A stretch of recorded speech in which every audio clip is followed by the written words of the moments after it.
Salut les ardeux. Alors aujourd'hui, on s'intéresse à un poids lourd de l'économie.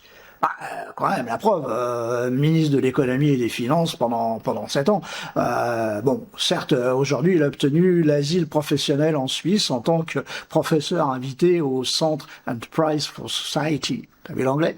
Bon, franchement, la France lui doit quand même beaucoup à Bruno Le Maire, ah non? J'ai sauvé l'économie française, Benjamin Duhamel. Vous pourriez mettre ça aussi à mon actif. J'ai sauvé les usines. J'ai sauvé les restaurateurs, j'ai sauvé les hôteliers, j'ai sauvé le monde de l'événementiel, j'ai sauvé des emplois, des compétences, la filière aéronautique. Il a quand même un petit peu le melon, le garçon, hein. Il aurait sauvé tout ça et on n'aurait rien vu. Bah oui, oui, oui. Nous, les Français, on est juste une bande d'ingrats. Bon, en fait, peut-être pas tant que ça, parce que si on consulte le graphique de la Banque de France sur les défaillances d'entreprises de 1991 à 2025. Oui, je fais une parenthèse. Dans le langage Banque de France, défaillance, ça veut dire faillite. Hein, c'est un mot pudique pour dire ça. Donc, si on consulte ce graphique, bah, on voit bien qu'après la trêve Covid, là, où ça s'est singulièrement calmé, après, ça explose, ça dépasse même ce qu'il y avait avant. Donc, finalement, t'as peut-être pas sauvé grand-chose. Hein.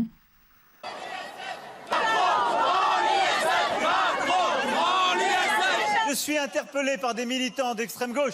Ah bah oui, oui, et puis à mon avis, il y a peut-être ça qu'on t'a pas pardonné, la suppression de l'ISF. Bon, en même temps, tu l'as assumé, hein. L'ISF, Mais son l'ISF retour. est la partie d'un débat beaucoup plus large sur la fiscalité du capital en France. Ce débat il a été tranché au moment de l'élection présidentielle. Le président de la République a proposé que nous changions totalement la fiscalité sur le capital pour financer nos entreprises, qu'elles innovent, qu'elles investissent et qu'elles créent des emplois. On va essayer de visualiser l'arnaque de cette fable, en fait, du supprimer l'impôt sur la fortune ou supprimer toute taxation à l'encontre des plus fortunés.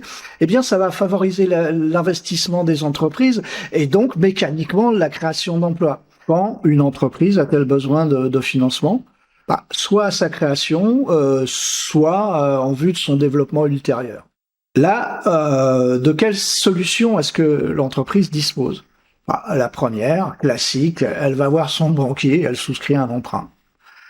La seconde, effectivement, elle peut aller à la bourse où elle va émettre des actions nouvelles. Le mot important, c'est nouvelle dans cette affaire.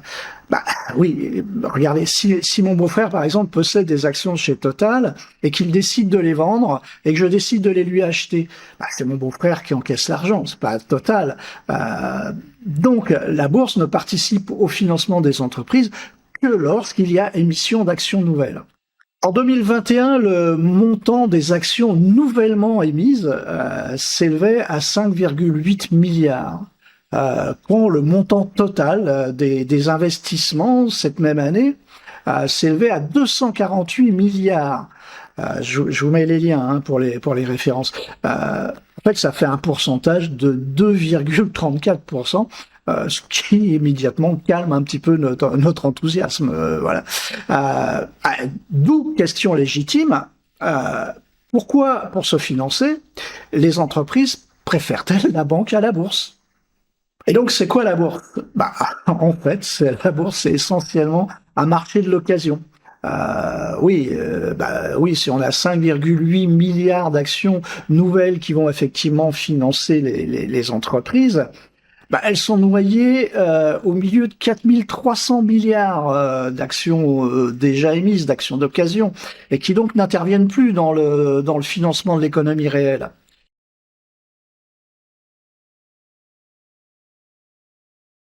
Alors, je reconnais que c'est pas facile de se rendre compte. Alors, on va tenter d'illustrer un petit peu. Donc là, là, j'ai 1 kilo de riz blanc. Voilà, dans 1 kilo de riz, il y a en moyenne 40 à 45 000 grains de riz. Bon, allez, pour faciliter, on va dire 43 000 grains qui vont représenter nos 4 300 milliards. Ce qu'on appelle la capitalisation boursière de la place de Paris. Et puis là, j'ai isolé 58 grains de riz noir qui vont représenter nos 5,8 milliards d'actions nouvellement créées. La part qui va réellement à financer les entreprises. Et là, j'introduis ces nouvelles actions dans cette machine boursière. Et vous voyez quoi? La fable, et en même temps l'arnaque de Bruno Le Maire et du capital, c'est de nous dire que tout ça, eh bien, c'est du riz noir qui va servir à l'investissement. Alors qu'en fait, on n'a que 0,14 grains de riz noir pour 100 grains de riz blanc.